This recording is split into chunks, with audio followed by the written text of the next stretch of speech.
Hello, and welcome to Spicy Toast Gaming. Thank you for tuning in to another Spicy Toast video. Today we're going to be covering Lee Sin in a guide for Path of Champions. If you enjoyed the video, please like and subscribe, and let's get into it. Starting off with a overview, just so you can know if this is a champion that you want to invest your time as well as shards into, we'll go over some of the main strengths and weaknesses and general playstyle of the deck. So first we have spells focused. So much like Master Yi, Lee Sin is all about trying to get 2 spells off every single round.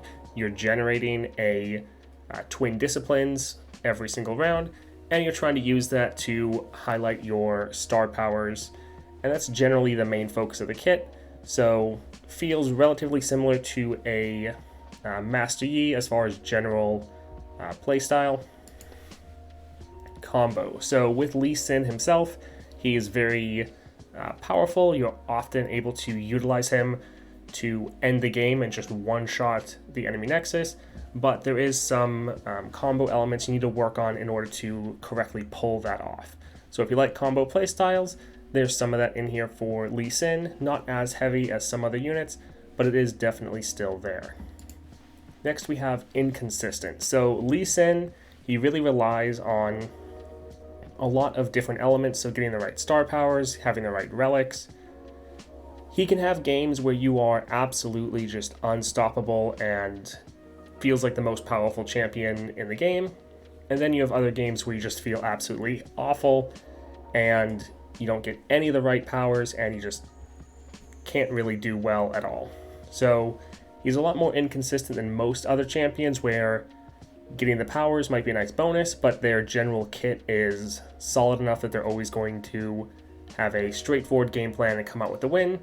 Lee Sin is a bit more inconsistent. Next we have powers reliance. So this goes part into the inconsistency.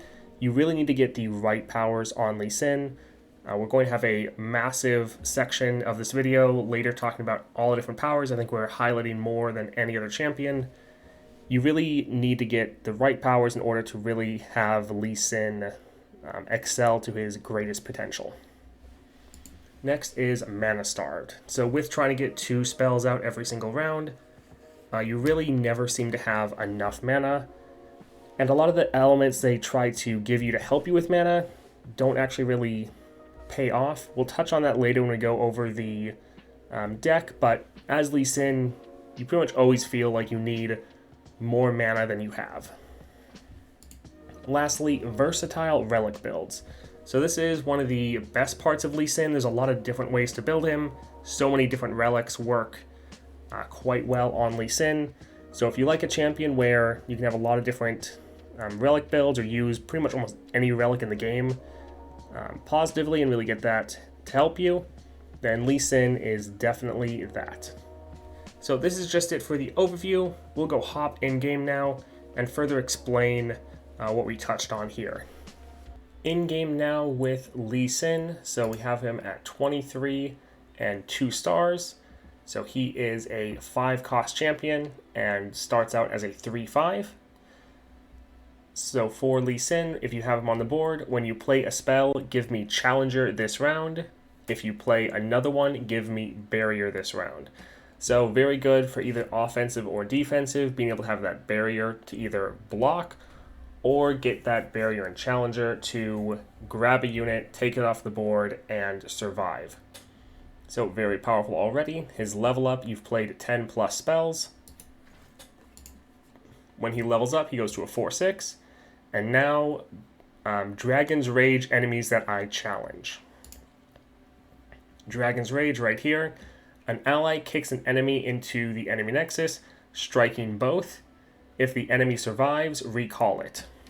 So Lee Sin, all of his power, he's going to hit whoever he challenges, and then he's going to hit them into the nexus, dealing all of that damage, and then if they survive, they get recalled. But then Lee Sin, if he has Overwhelm, will still attack the nexus. So you're able to do a lot of interesting things with this ability, and so you want to get your Lee Sin leveled up so you can utilize this and essentially one-shot the nexus with some different strategies we'll go into later. His champion spell is Sonic Wave. Give an ally challenger this round, create a fleeting resonating strike in hand, and also create a Lee Sin in your deck. And then resonating strike, give an ally 2 power this round. So pretty good. Definitely nice to get your 2 effects off, your 2 spells, so that Lee Sin gets his challenger and barrier. One major weakness is the fact that he's 5 cost.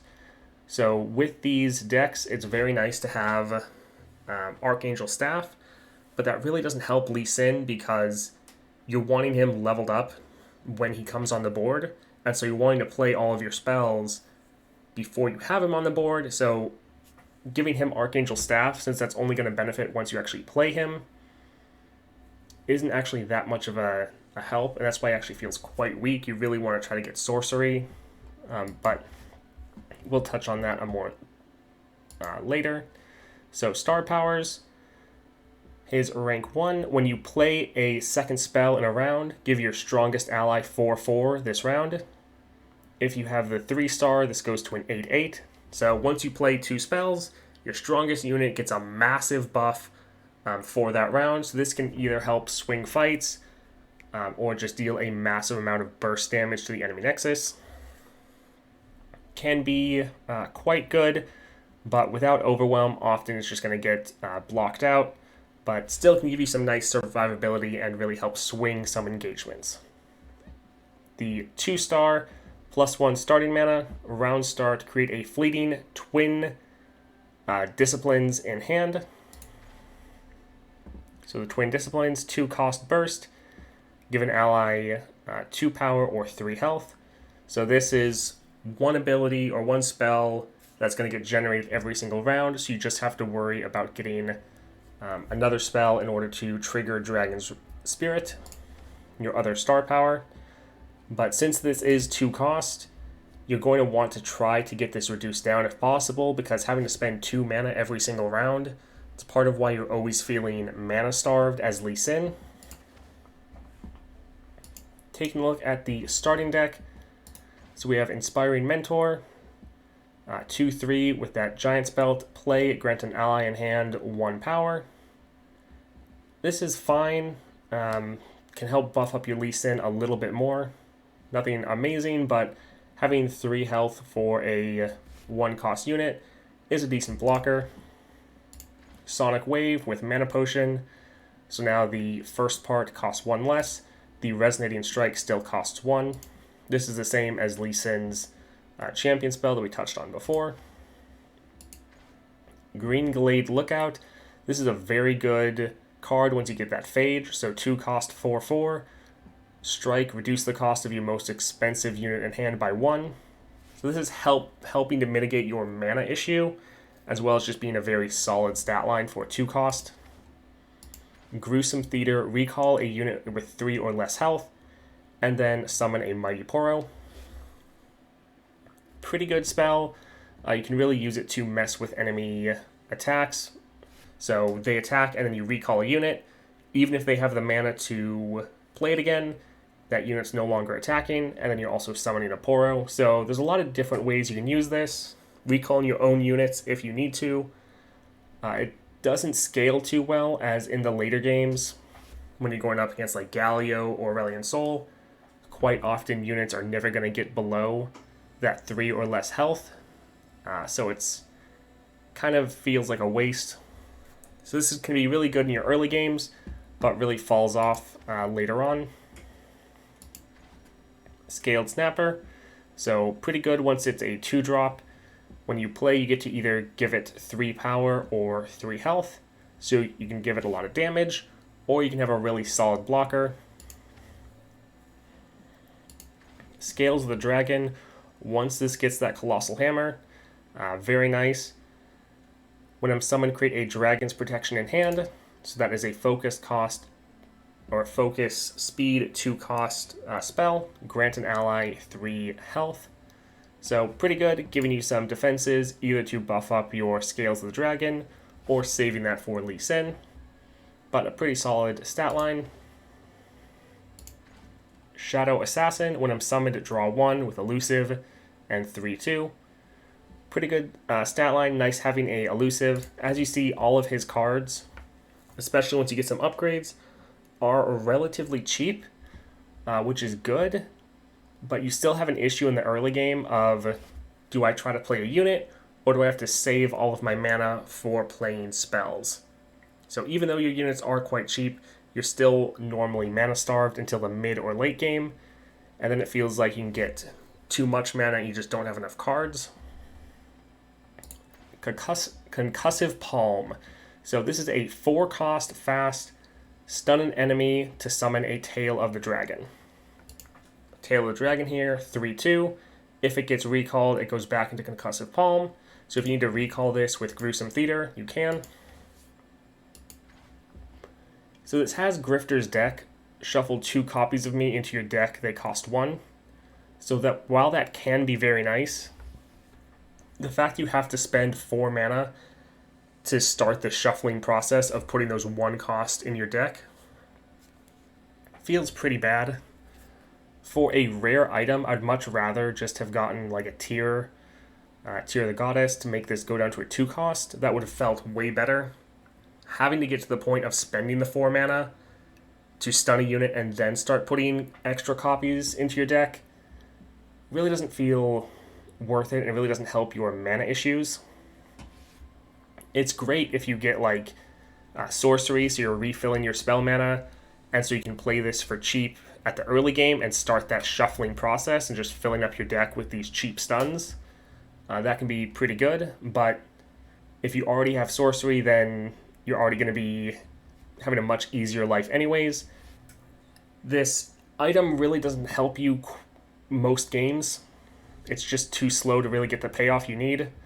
So it's a bit sad, but if you can get other items on this, can be quite good. Giving some more survivability with a stun is helpful. And then we have Lee Sin for the 5 cost. Taking a look at the couple level ups I don't have. So Inspiring Mentor gets Targon's Brace. Pretty good, letting one of your units get 1/1. And then Sonic Wave gets a Poro Snack. Decent, being able to generate some extra blockers, not bad. But the deck itself, even though it looks pretty cheap, when you're playing with it in-game, you still really struggle to really have enough mana in your early game. And it can feel quite painful, especially if you're leveling Lee Sin and you don't have a lot of these mana reduction items. Lee Sin himself with relics, though, there's a lot of different ways to build him, and it's quite fun. So Wriggle's Lantern, round end, grant me impact twice if I'm in hand. So this works very well with Lee. Normally he's going to be sitting in your hand for a while anyways, at least until that 5 cost, but sometimes even a little bit after that. So being able to get this stacking buff, very good. With Lee Sin, if you would have him leveled up, Wriggle's Lantern activates multiple times. So when you kick the unit into the Nexus, and then also if you have Overwhelm, hitting the Nexus again, Wriggle's Lantern being able to activate multiple times, dealing massive amounts of damage. Very, very strong. Definitely helps you just one-shot the enemy Nexus. Dreadweight Chase Gun. So this, when I'm summoned, create 2 warning shots in hand. So 0 cost burst, deal 1 to the enemy Nexus. This is helpful for either leveling up your Lee Sin if he's not quite leveled, and then also being able to activate his Challenger and Barrier effect. Very good to have. Last patch, Lee Sin got nerfed, so his level up used to be 8 spells and now went to 10. I didn't realize at the time how bad this felt. So normally Lee Sin was always coming on the board leveled up, and I thought that the 10 plus spells wouldn't be that big of an issue, but it actually hurts you quite a lot. Now Lee Sin normally isn't coming on board leveled up at 5 mana, unless you get some good powers. Having the chase guns then to give you a couple extra spell triggers can be quite nice. And then if you play all of your mana at 5 to play Lee Sin, you then have the chase guns to give you the Challenger and Barrier if you didn't have any other mana for spells. So quite good. Archangel Staff. This can be fine with Lee Sin, but again, you're not getting the benefit until he's on the board, and you already want him to be leveled up before you play him. So you're not getting that much of a benefit from it, even though refilling your spell mana is very helpful. Corrupted Star Fragment. Support, kill my supported ally, grant me its keywords. This can be pretty nice for you to kill a overwhelm unit, so you can give that to yourself, and then also just getting extra stats to be able to hit the Nexus very, very hard. Pretty good. Crown Guard Inheritance when I level up Rally. That can give you some freedom to play Lee Sin even when you don't have the attack token, as long as he's leveled up. That way you play him, he levels up, you rally, and then you can end the game right there. Gale Force can work for Lee Sin, but you better win the round that you play him, because having to play him again for 5 cost could be quite a pain. But getting 2 attacks off with that Dragon's Rage, once he's leveled up, is very strong. He is pretty expensive though, so yeah, you better be winning. Shadeleaf is okay, not great, since you're normally going to be wanting Lee Sin to get the elusive instead of give it to someone else. If you use Shadeleaf with Corrupted Star Fragment, just put Shadeleaf first, and then you'll be giving yourself elusive, essentially, or granting it.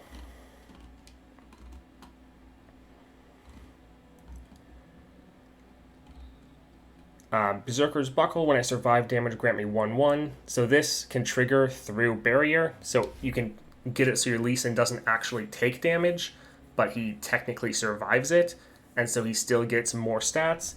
Now, normally you want to end the game very quickly, and so Berserker's Buckle is not going to have the time to scale as much as most other cheaper champions, but still, it can help you if you're having a longer game. So the Grand General's Counter Plan. This can be very good. So the counter plan would generate Sonic Waves, and then you can get the Resonating Strike. So that can be pretty good for Lee Sin. Again, you're wanting to end the game the round you play him if possible.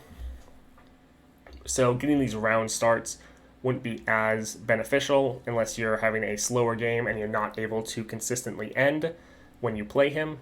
The Deceiver's Crest, not bad. When I level up, create a copy of my champion spell in hand, it costs 0.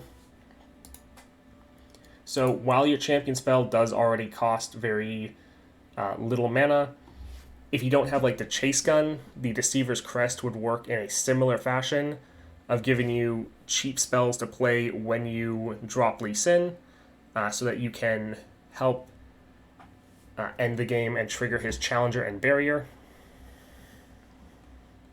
The Chase Gun is better though, because this will work even if he's not leveled up, whereas the Deceiver's Crest, he has to be leveled up. So the Scourge's Stash. I tried this with Lee Sin to try to cheat him out earlier. I tried to go Scourge's Stash and Archangels, and it really didn't actually help the game end any faster. It actually stalled out longer, because Lee Sin then wouldn't come on the board leveled up, and then when he was leveled up, he wouldn't be able to finish off the game, because he wouldn't have like Overwhelm or Wriggle's Lantern to really help punch through. So he would have to attack multiple times, and it just felt a lot worse to play. So trying to overcome that 5 cost with the Scourge's Stash, tried it out myself, didn't like it, but maybe you'll have better luck. Troll King's Crown, allies have Overwhelm. This can be pretty good, so Lee Sin definitely wants Overwhelm. Giving it to your allies is fine, but it's more important just to have it on Lee Sin, so the common version, just giving it to Lee Sin would also just be fine. For common relics, we have Banshee's Veil, Spell Shield. Decent for Lee Sin. He is your win condition, so giving him more protection can be quite nice. Lost Chapter, being able to refill your spell mana when you play Lee Sin, play a couple more spells, and try to level up can be quite good. You normally don't need quick attack since you're going to have barrier. Chameleon's Necklace, not bad having more copies of Lee Sin in your deck. That way you're more likely to draw him at the start of the game. He can stack up with Wriggle's Lantern more, and then extra copies just turn into cheap spells for you, so all around pretty good. So the last couple I want to mention, Starchild Staff, Troll King's Crusher, and Z-Drive Prototype. So Z-Drive Prototype, start adventures with 2 rerolls. You're very power reliant, so getting more rerolls to get the right powers, very helpful. Troll King's Crusher, Overwhelm. Overwhelm will essentially double your damage with Lee Sin once he's leveled up. Very, very strong. If you don't have Wriggle's Lantern, using Overwhelm can really help end the game in a single attack. Now, combining both of these together gives you a ton of damage. Overkill for some encounters, but very fun to play with. Starchild Staff, Game Start Heal your Nexus 5. So this way, if you're taking too much damage, you're going to get more sustain. Can be quite nice. So that's it for relics. A lot of them work out quite well for Lee Sin. I think there's a lot of different ways you can build him and try to mitigate some of his weaknesses. It is a little sad how much he costs, because unlike someone like a Master Yi, who can sit on the board almost the whole game, giving you free spell mana with like Archangels, Lee Sin doesn't really work like that. You really have to try to get some cheap spells earlier in the game and some good powers to reduce their cost. But he does have a crazy strong game finisher, which is really fun when you pull it off. So that's it for the in-game portion. Let's go look at the powers now. There are quite a lot that I want to touch on. So let's go and take a look at those. We'll start off with some mana powers. So Lee Sin, his biggest weakness is that he's always mana starved, and you just can't play enough spells to level up Lee Sin and trigger him reliably. You really need some good powers to help you along with that. So we have Spellslinger. Your spells cost 1 less. This is very good. It'll count for all of your spells and be very, very helpful. Sorcery, round start, refill your spell mana. Again, very good. Being able to play your spells more freely, being able to play with all of your mana every single round, and not having to bank any mana for the next round. Definitely very helpful, especially for Lee Sin. Wild Inspiration, your created cards cost 1 less. So the main benefit of this is getting your Twin Disciplines, which is generated every single round, reducing that cost down to 1 or even 0 if you get 2 of these. Very helpful, just helping being able to play your spells more freely, and then being able to fill your board with more units since you don't have to use all of your mana on spells. This has helped mitigating one of Lee Sin's biggest weaknesses, and if you see any of these in game, definitely grab them if possible. Next, we'll take a look at some of these powers that will help mitigate one of Lee Sin's other big weaknesses. So, Bouncing Blades, round start, create a fleeting Blades Edge in hand. That's a 1 cost fast, deal 1 to anything. Counterfeit Production, round start, create a fleeting 0 cost counterfeit copies in hand. And then Craftsman's Favor, round start, create a fleeting Time and Dedication in hand. The Time and Dedication is a 1 cost Forge an Ally, which grants them 1/1 unless they have an equipment. Then it grants the equipment 1/1. The counterfeit copies, you take a card in your hand and you put 4 copies of it in your deck. The point of all of these cards is to give you another cheap or free spell every single round in addition to your Twin Disciplines that you can play to get off Lee Sin's star power. Getting those 2 spells, this is going to help both with leveling up your Lee Sin. You want him to be leveled when you play him, and then also being able to get your units to get that massive buff from the star powers. All of these as well will count if you have the power we mentioned previously, Wild Inspiration, where your created cards cost 1 less. So any of these is also a 0 cost Predict as well, but that one's epic. Any of these will really help you because you'll then be generating 2 spells every round, and you can easily level up Lee Sin and really mitigate one of his larger weaknesses. So again, if you see one of these or a similar power in game where it's just making a cheap or free spell every single round, definitely test it out. It will be quite good for Lee Sin. Taking a look at some more defensive powers now. So we have Enfeebling Strike. When you damage an enemy, reduce its power by the damage dealt. So very good for holding off enemies until later off in the game, till your Lee Sin can get leveled up and on the board. Hold it, stun the strongest enemy, and hold them off, round start, frostbite the strongest enemy.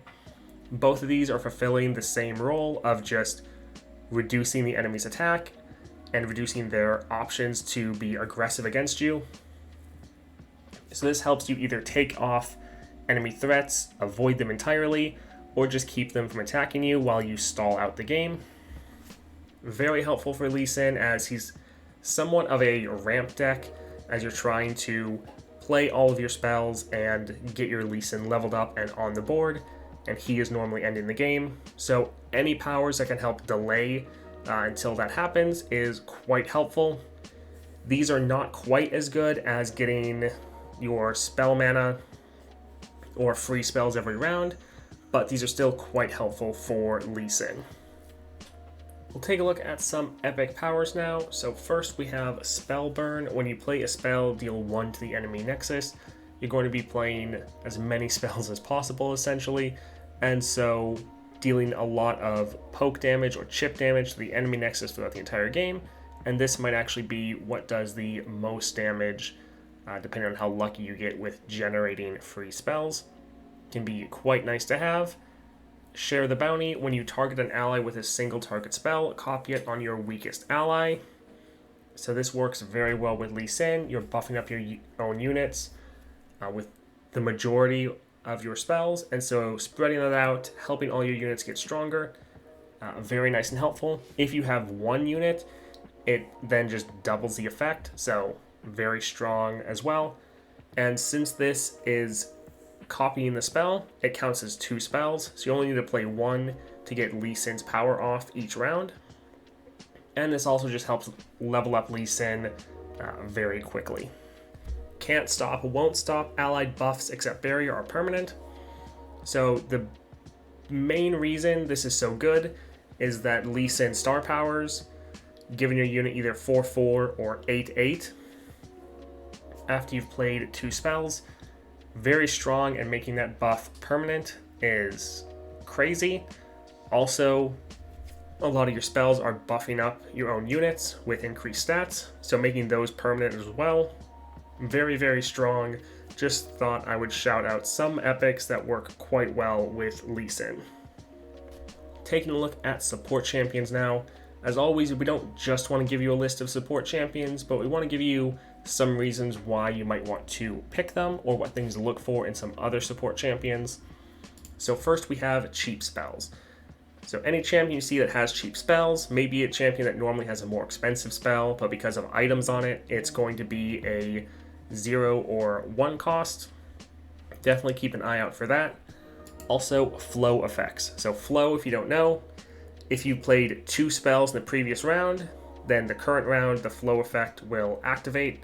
So as long as you are playing spells throughout the entire game, 2 every round, which you're trying to do with Lee Sin anyways, you're going to be able to activate those flow effects and can be quite strong. So first we have Nami. Nami works very good with buffing up your units every time you're playing spells, so you want to be playing a bunch of cheap spells. Works out very well together. We also have Master Yi. Master Yi works great with flow, so having him in your deck, being able to play him with his units and getting those flow effects off, very nice. But that's it for support champions we wanted to touch on. This was actually our last guide. We're now finished with all units or all decks before the new patch comes out. So definitely like and subscribe. Hope you guys have been enjoying these, and I hope you have a great day. Hey, you made it to the end of the video. Thank you so much for watching that video all the way to the end. If you did enjoy it, please like and subscribe. We're putting out multiple videos every single day for Path of Champions content. So if that interests you, subscribe, hit that notification bell, and welcome to the channel. Have a great day.